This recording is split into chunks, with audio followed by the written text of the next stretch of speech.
Farming Weird, why you should consider relay cropping, at least as an experiment on your farming operation. That's what we're talking about in this episode of XtremeAg's Cutting the Curve.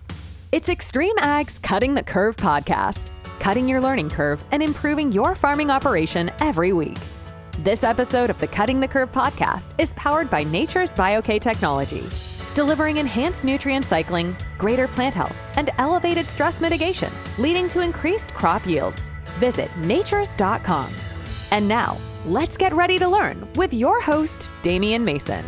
Hey there, welcome to another very special edition of XtremeAg's Cutting the Curve. You know, I've been doing this for 4 years, and I look forward to some recordings more than others. Not going to lie, I've been looking forward to this one because I got Jason Mauck on here. Jason lives about 50 miles south of my farm. He's in Gaston, Indiana, Delaware County, the pride of West Del High School. He's doing a thing, Farming Weird. He's been doing this for a while. He's got a huge following on social media where he puts out stuff, and he has some detractors, but he also has a lot of devotees. He's going to be putting on a field day, in fact, in June to show off some of this relay cropping. He was in the Granary, which is the show that I do here with XtremeAg, with Kelly Garrett this winter recording, and we talked a little bit about that. And it dawned on me that if you didn't tune into that episode of the Granary, even if you did, why don't we cover it here on Cutting the Curve and go a little more in depth? Farming Weird is kind of his tagline. He's got his shirt on and hold bit. Relay cropping. What is it? Why should I try it? So, in an essence, relay cropping is growing two crops together for a time. Polyculture is basically growing them their whole life cycles together, but relay, we plant the wheat in late September, harvested in June. We're planting the beans in April, and they grow together for about 80 to 90 days. And the big value in is we just are able to harvest light and water, more light on that acre, and kind of control the landscape from a weed control perspective and other things that I like. Kelly talked about this with you in the episode of the Granary, and it's neat, but the obvious first answer is this is crazy because everybody that's listening to this and their grandparents, all they've known really is monoculture. You go out there, you plant this field to corn, soybeans, wheat, oats, whatever it should be. This is kind of different. Is this something that you can actually see happening, or is it just a cool experiment for field days? Kelly Garrett. No, it's something I can actually see happening as land costs rise, as margins diminish, things like that. The idea that we could do two things out there at once, the relay cropping is a great idea. I'm trying to figure out how to do some of it on my acres. So far, what I've done is, like we're trying a double crop scenario with wheat in the cows or oats in the cows. Now I'd like to put something in with the oats that is going to grow under the oats. I'll harvest the oats. The cows can go out there sooner. We're putting some cover crops out sooner, things like that, to try to have more cow feed when we grow that. I have cows in a lot of my rotation. Jason is talking about plants, and I would be interested to do something in the wheat. But yes, as land costs go up, ways to get more dollars out of that acre are very relevant. It's more work. I'm just going through all of the naysayer stuff that you hear, Mr. Mauck. It's actually less work. And the thing that I always tell people is how much does it cost you to do nothing?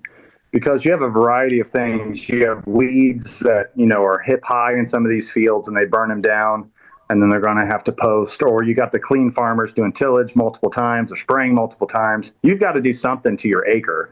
So when I look at that invoice, I spent $11,000 on wheat and I got over 400 acres out of that 11,000. So my seed cost on average is $25. And I think we're going to average about 90 to 100 bushel wheat, even though the price sucks. If my cost of goods, is $100 an acre, that's $400 contribution margin. But the work that I've put in is how do we actually grow as good or better soybeans in this situation of relay cropping, and that's been my 10 years of work. And what we've really arrived at is we're planting ultra early wheat, so it comes off about a week earlier.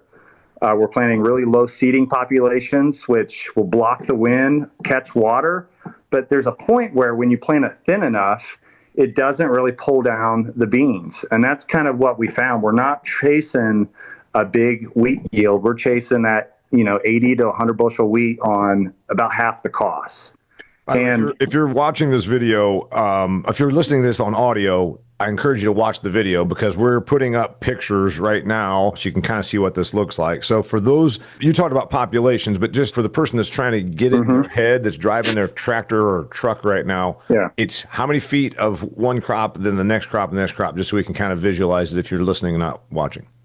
Yeah, I always struggle on how to clearly state this because we've changed from year to year. But for a while, we were using 60-inch blocks of wheat. So the wheat strips are 5 feet apart. We've since went to 45-inch wheat. So we're planting less rows. And when we plant it with a planter, we can singulate it versus a drill, or a lot of people are broadcasting their wheat, and they're planting like 2.5 million seeds or maybe even 1.5 million. So a lot of our seeding rates are 300, 400,000. And what we found is when you plant less seed, the plants adapt. You get your plant yield goes through the roof, and that's what we leverage. Is we're forcing the plants to adapt, not worried about maximizing the curve. And what that brings back to the farmer is our input costs go down. And you can ask questions that kind of lead me along, but why I'm really interested in it is I use weeds as weed control. They are going to grow, and I know that it will die. And me knowing that it'll die and grow aggressively in April and May allows me to now take off. Not only do I not have to manage these acres, the 400 acres, I don't have to make any applications, but my weed pressure goes down substantially when I'm not hitting, getting light directly down to the ground and heating it up and having water hemp and all these issues that I have to go out there and post spray. Kelly, by the way, the person, because you're the farmer, I try to think like a farmer when I'm listening to this. Obviously, the first response is going to be, well, wait a minute, you got wheat, then you got soybeans, you got wheat, you got soybeans. If I want to go out there and spray my soybeans with a herbicide treatment and wheat doesn't come off until June 27th, because you said normally around here in our part of the world, wheat comes off July 1st to the 15th, right? And you're peeling it off before that. But the point is, there's going to be everybody saying, well, yeah, but your soybeans are going to need a treatment before July 1st. So what do you do? So this is the whole thing. Like if you have a carnivore diet and you're healthy, like you don't have to worry about going to the doctor. If you don't have canopy, you don't have to worry about weeds.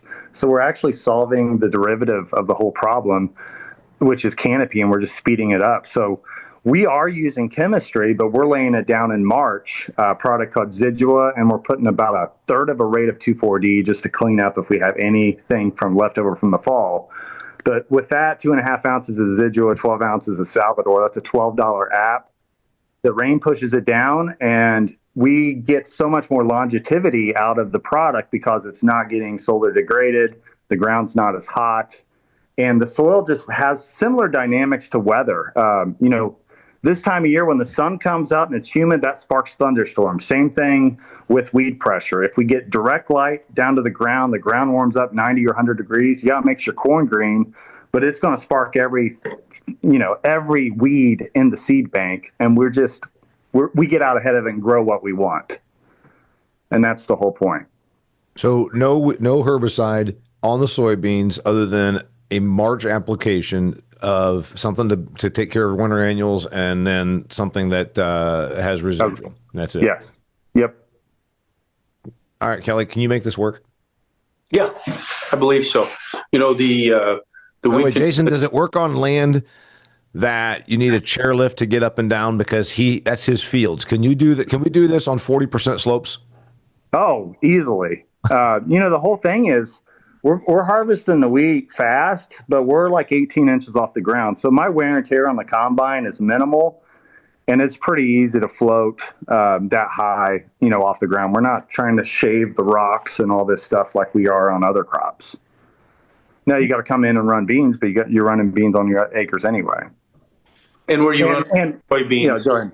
Well, where you run over the soybeans, I think I've read you feel like they branch out and things like that. You don't see a lot of damage. Well, I don't run over anything. So everything, this is 10 years in. So I've created a controlled traffic system for my corn with 40-inch rows that we wide drop in fungicides. We're not running over anything except where we turn every 60 feet. And then on our wheat, we have a wider wheat block where the combine tires are. So we take off the duals, and we put a single 900 tire on our 780, and we got spacers to be dead nuts, like to the inch that mirrors that wheat block. And then I've got beans planted right up to the inch.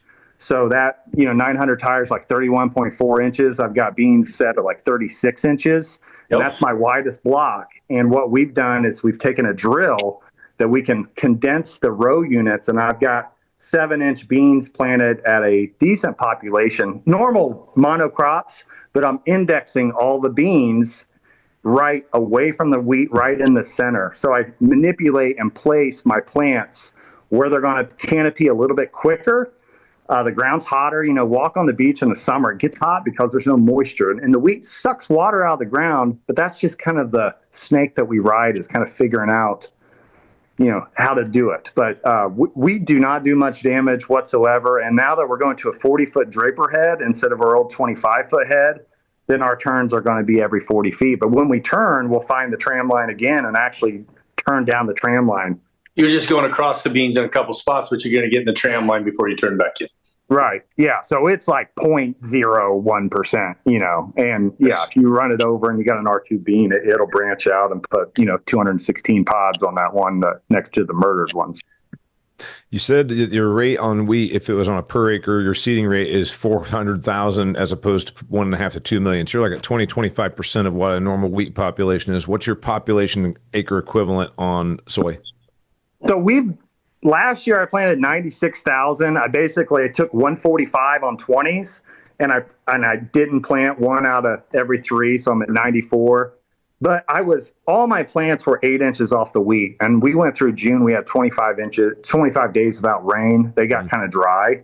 So we actually increased that a little bit. And I've noticed, I've done these experiments with this context called zero spacing, where I just literally broadcast soybeans and cultivated it to see the circumstances of each bean. And the beans grow so much better right in the middle of the row. But you can't have the rows of wheat so narrow because it's 45 inches tall and it'll canopy shut, and then the beans die and you get nothing out of it.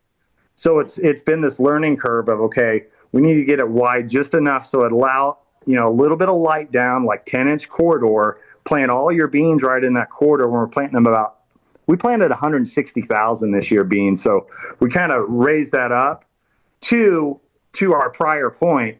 Can we have that chemistry hold us all the way past harvest? And the way that we can kind of cheat is we take all the beans that we would plant on the whole acre and we put them all exactly where we want. And then the wheat grows thick, and then we get the canopy like May 15th instead of a regular bean field a lot of times like July 5th or 10th.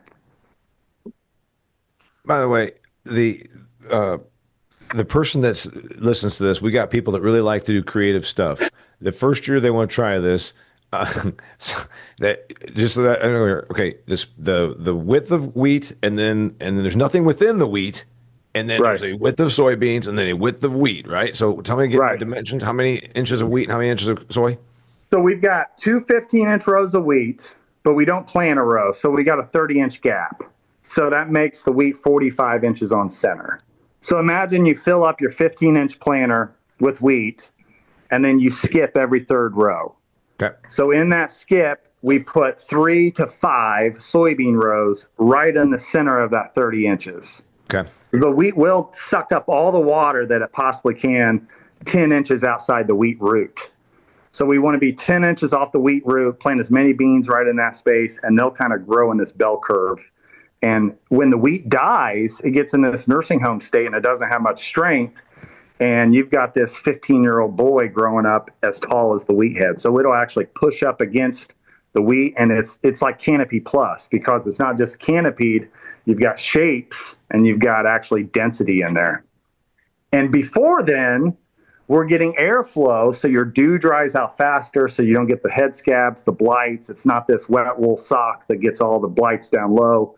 You can see the wind blowing the wheat, and it's getting all that. By the way, if you're just listening to this, you really got to tune into the video, because he's giving visuals with his fingers about the planting. He's giving us visuals with his arms about the plant growth, and they just did a thing where he pantomimed. He was in a windstorm. It was some of the better. It was some of the better video I've seen. We had a 40. It was a We've little had bit like Axel. 40 To be honest, it was a mile little wind. bit of an Axel Rose when Axel would kind of get into it. I'm telling you what, dude, you're an impressive showman. No, but how windy has it been some of these days? 40-mile-an-hour wind, and you go down to the ground where the beans are, and there is zero wind. Yeah. So we're not gassing off all this moisture. Yeah. So it's just very interesting, all the little microclimates you see out there. We're preserving moisture at the same time as we're kind of sucking it out. So just between the fibrous roots and all the infiltration, it's not just about the game. There's this long-term play here where we're adding organic matter. Our corn's getting better. I mean, there's a lot of good stuff to it. Yeah, I want to talk about the benefits of it, because then we're going to get into Kelly's thing about regenerative and the direction he wants to go with soil health and then the nutrients, et cetera, et cetera.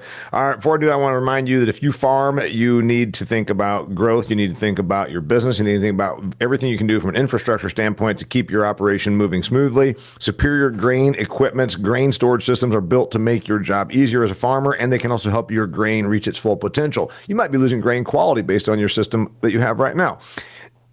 From gentle mix flow dryers to durable storage, get the flexibility to market your grain on your timeline. You can visit with the experts from Superior Grain Equipment at this year's Farm Progress Show. That's at the end of August in Decatur, Illinois, or you can visit them anytime online at superiorbins.com. Superiorbins.com. All right, agronomic benefits, et cetera, et cetera. Kelly, you're seeing it. Oh yeah, I see the agronomic benefits here. The collaboration of those roots. A lot of times we talk about competition. Really, we have better soil health when we have collaboration. We have better biodiversity, better biological life.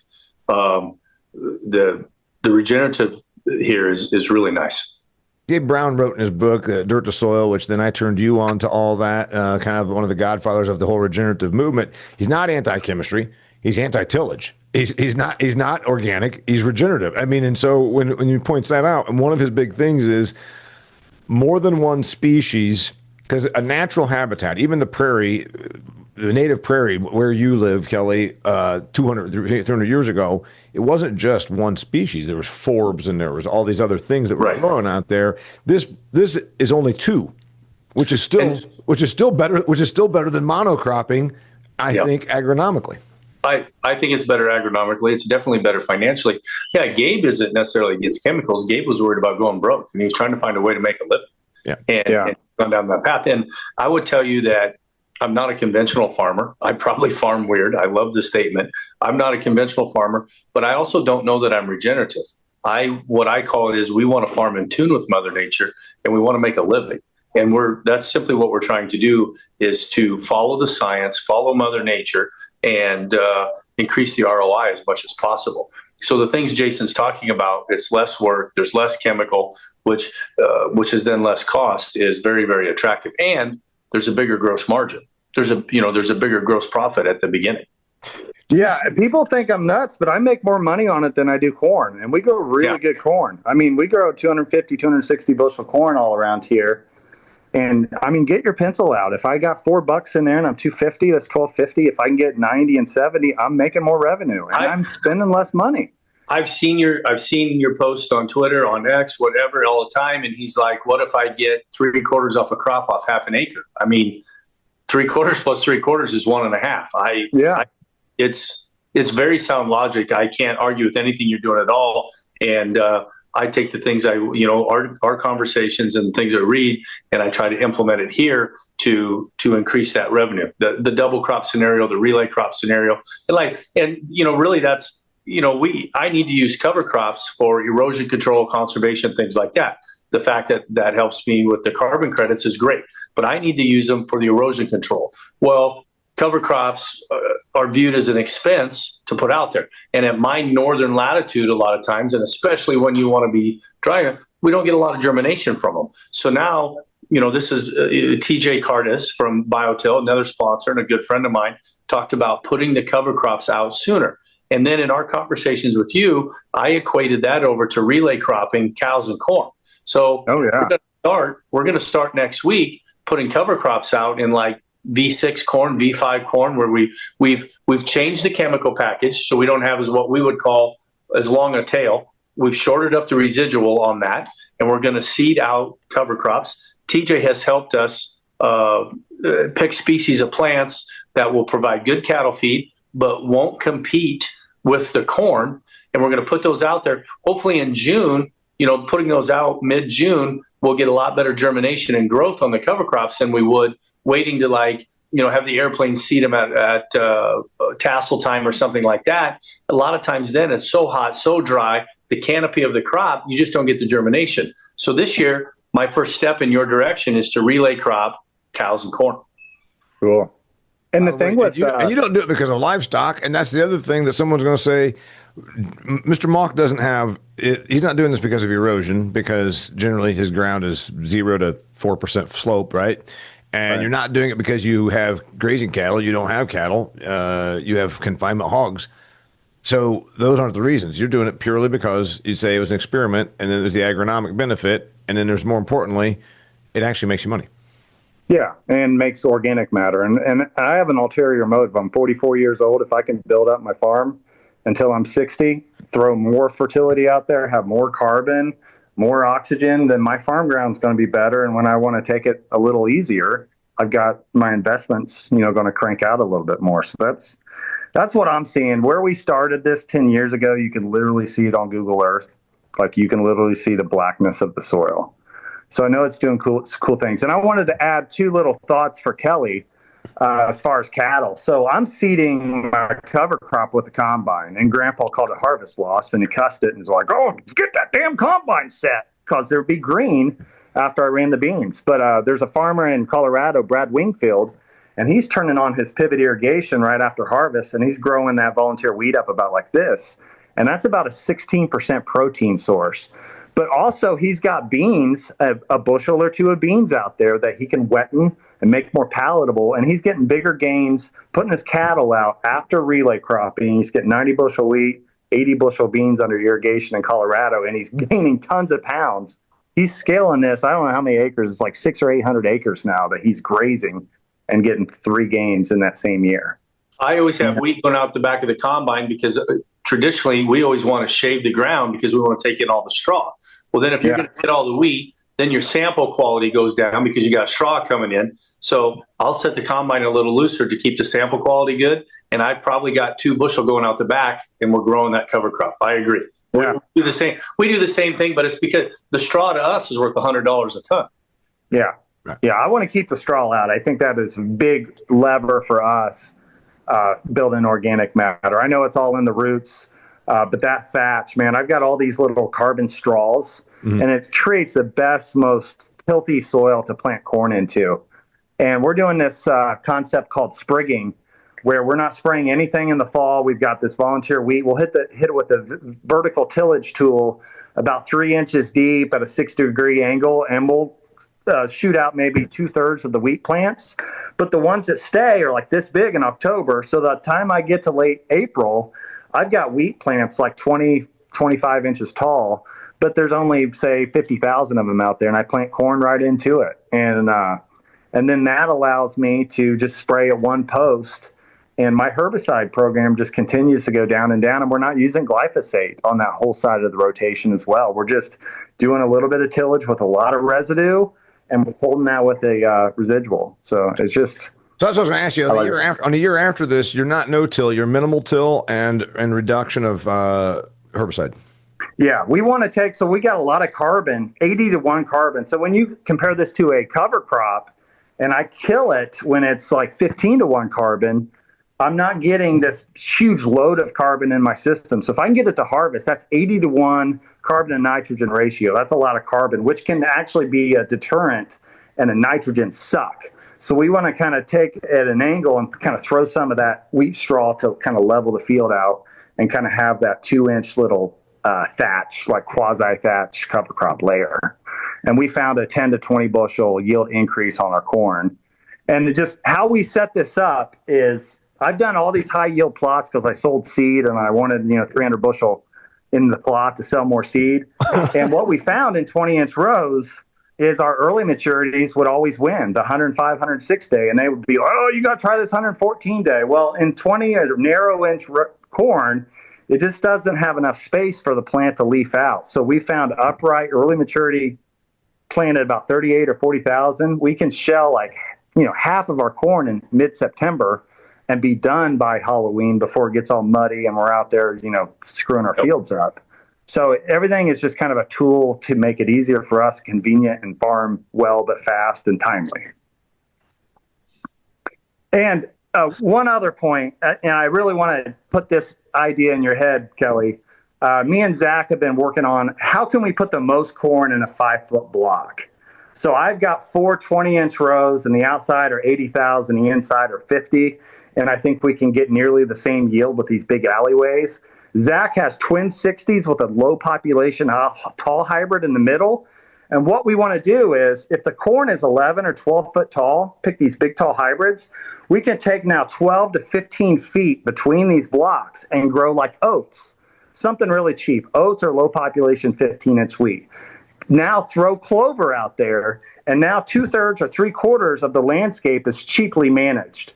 But it sets up a venue, an amazing venue for you to graze cattle. So if we can figure out how to get like 600 or 800 bushel corn in that 60-inch block because of the lever mechanism where all 12 feet of the side light is introduced and we manage that, then now we can get 70-80% of the corn revenue on the acre, additional revenue that's a factor of like 1.3 because most of the landscape is in oats or wheat. But it's quicker, so it's green and growing in the spring. So if we can figure out where we can get 60% oat and wheat yield and then 80% corn yield and then have clover to graze, we've just opened the doors up not only to graze, but now I can take our manure equipment out there and apply manure in the summer. And that's what we're looking at. This is what this is all about, is changing the shape of photosynthetic capacity and having multiple plants and diversity and sequencing these plants so that each plant has a competitive advantage for a time. And I think this makes more sense than anyone for you, Damian, because you are a landscaper, seeing specimen plants and how well a tree grows by itself or a bush. That's what we need to be doing with our crops, instead of this idea like our hog barns, putting like 6,000 pigs in a hog barn and then just giving them a ton of meds, because it's ass to nose. And that's what we're doing with all these crops. We're trying to find this high point on yield, but we could get so much more out of them if we just gave them a little bit of light and some room to breathe and sequencing them. Kelly, he just compared intensive monocropping, which is essentially what modern agriculture has been doing since since your grandpa's out there doing it, and he just compared it to confinement hog operations, and there might be something to that. What do you think? We're pushing them.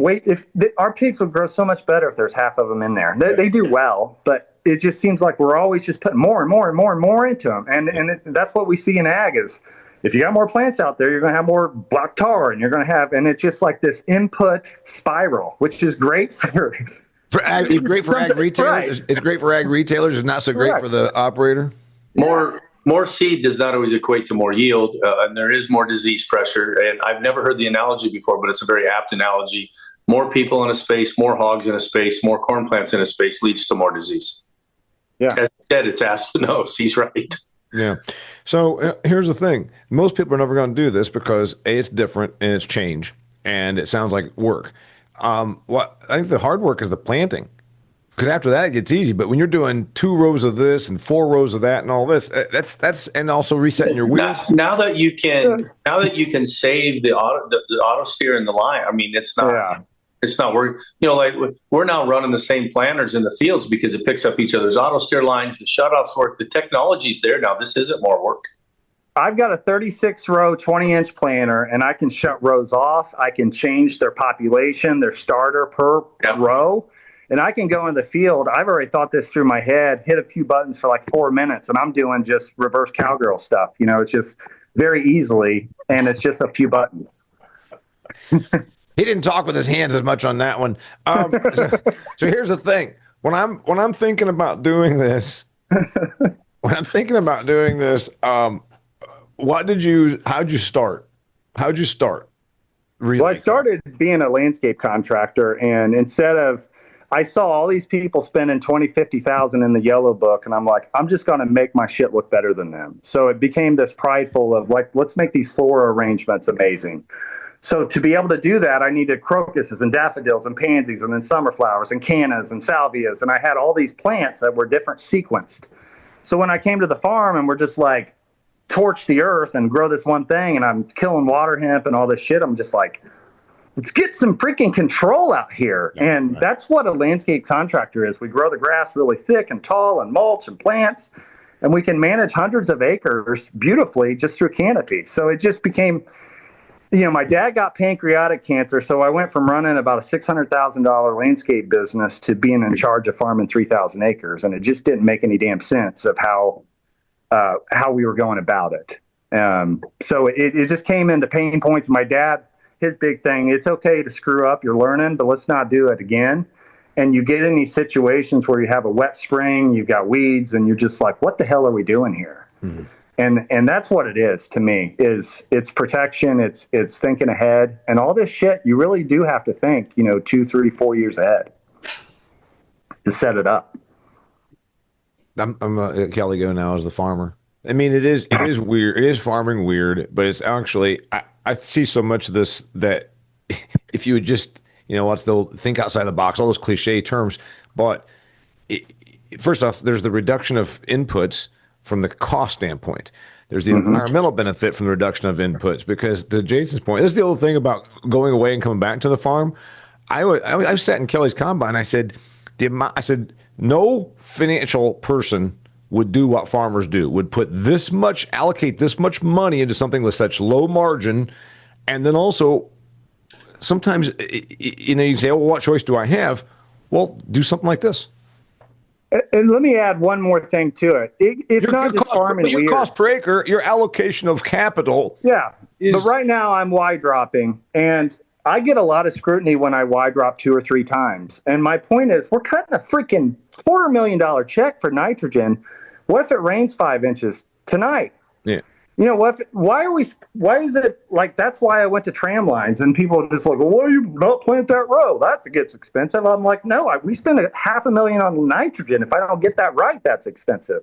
And it's, we've got to just make room to do more, like closer to the right time to make the right decision. Everything needs to be tone the music down a little bit. Temple with everything. Temple has put tram lines in his field, and he wants to be able to get his Hagee out there later in the year to be able to spray, or it's not a Hagee, it's a sprayer. He cannot get over top of the tall corn, so he has put short corn in every time, and then his sprayer can make the passes. He put the tram lines in with the shorter corn. I thought it was ingenious, just to be able to get out there for the... So he's in the belly with the short? Yep. Yeah, I did that on my plots. I cheated because you would gain like 10 or 20 bushel having a little Gary Coleman as your check. You get a little carrot, carrot on the end. By the way, there it is, Kelly. In the granary, he referenced 1980s comedic B actors, and now he just referenced 1970s and early 80s sitcom actors, Gary Coleman. I think Gary Coleman hybrids out there is going to allow more sunlight in the field. And Temple and I we talked about that. He might see some yield gain just from the sunlight. And here's what I would do. If you can't do winter wheat, find some of this midget, like 80-day corn, and you could run the corn just like my wheat blocks, and you could go out there in late August, combine early corn, and then push the beans down, grow like 4-6 beans that are green as a gore for another 6 weeks. And there's all kinds of different ways to think outside the box and make a lot more money just using the Pareto distribution of plant yield.